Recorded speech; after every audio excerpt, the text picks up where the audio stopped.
We talked to some folks on the local level, local government level, who said, yeah, we appreciate having some of these flexibilities, but they're also concerned that if their employees aren't as inspired, say, to do their jobs, that they won't be willing to do as good of a job. They're worried a little bit about strikes. What do you think? I just don't see that happening. I mean, I think early on there was talk about that. There were talk about that during the debate.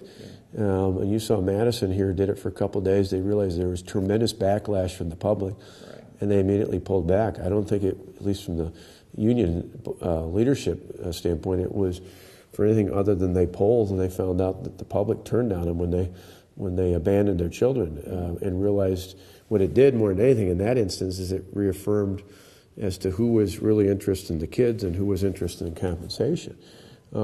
I just don't see that happening. Both my kids go to public school. I think overwhelmingly, I have unlike maybe a few of at least the folks you talk to who are worried about performance, I don't worry about that. I think the overwhelming majority of people who go into the teaching profession go in because they love kids and they want to do a great job. It was less so teachers or school districts that we talked to about that than people on the local government level. Okay. So now that could be a little different because I think that, I mean, not that there aren't good people who work in all levels of government, but I think teachers in particular are an exceptional crowd of folks who really go in from a very altruistic standpoint in the interest of children. I think in other areas, yeah, there might be a mix of that, but again, I think as more than anything, I think the sooner that local governments put in place compensation plans and talk, particularly if they're going to do things based on a merit-driven system, paying for performance there as well, the sooner they lay out what that criteria is, the better off they're going to be in terms of morale and performance. I think people will understand. The one thing I picked up from folks, not just protesters here, but from people who are public employees who emailed me or contacted me or I'd bump into who would express some of their concerns or hesitations about this, is a great degree of uncertainty. And it's inflamed by the fact that many of them have union leaders who are telling them things that are just grossly untrue. I mean, I hear all the time, we've seen stories about people running out to retire because they think their retirement benefits are going to... There's nothing that... I mean, there's absolutely no basis to that line of logic there. But in an environment where there's all this uncertainty, you can see how somebody might think that. I think the sooner people realize, you know what, yeah, I'm going to pay a little bit more for pension and health care, and yeah, I now get a right to choose whether or not I'm in a union or not. Those are really the big changes. The other things, even from a state standpoint, we've talked with our OSER director and our Department of Administration staff.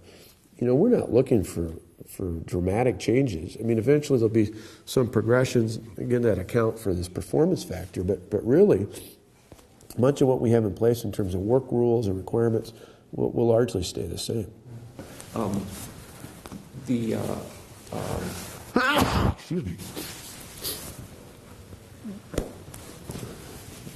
Some people say that what you are going to do could lead to the death or destruction of the public unions here. Is that a goal of yours? No. Where do you see public unionization? Where do you see that 10 years down the road? Let me ask you that question. Well, I mean, it's value added. If employees feel like even with the issues like the benefits largely off the table, if they see value added in terms of what their union provides, they're going to continue down that path. If they look at what they get from their union and what they pay in return and decide that's not the value, but that's something the workers will get to decide. It's not something that will be mandated upon them.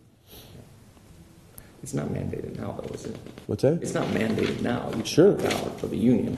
You can't. No, you can't. You can opt out of portions of it, but you can't for things that are part of collective bargaining.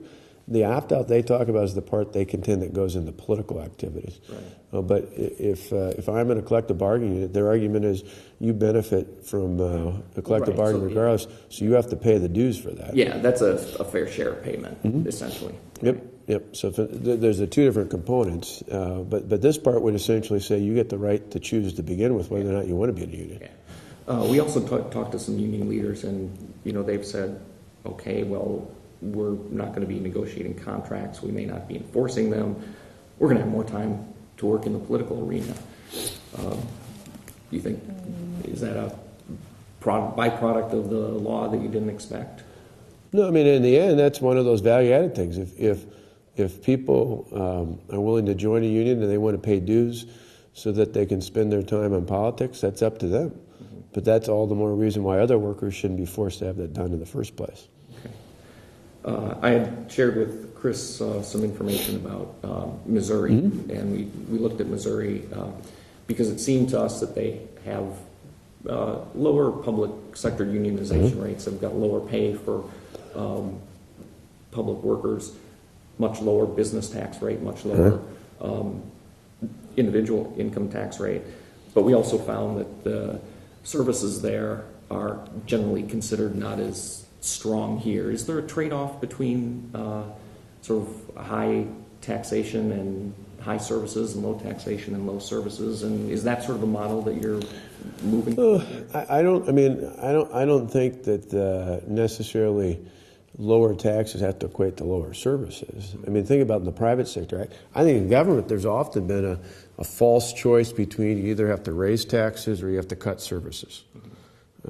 Everywhere else in life, in the private sector, people don't say, you know what, we're going to raise the price of our product 50%, or we're going to cut the quality in half. Right.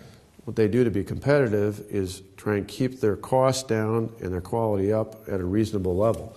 And they usually do it, you see over years, quality management structures, whether it's Lean Six Sigma or total quality management or all sorts of other things. There have been all sorts of efficiencies and automation and other things done in the private sector, for decades in order to try and make sure they still had a product that was competitive in price, where they weren't, dramatically off in quality, and where you can get to that price point where there's a balance between what you can reasonably ask people to pay for and what they're willing to accept.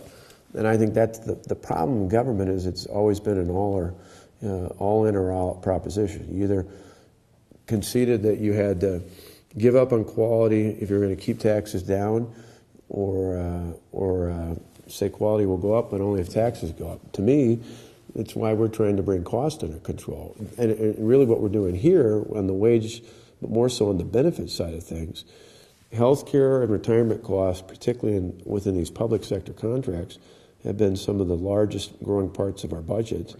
In many ways, like a virus eating up more and more of our budget. Get those under control, and I think you can not only keep taxes under some level of control, you can increase your efficiencies.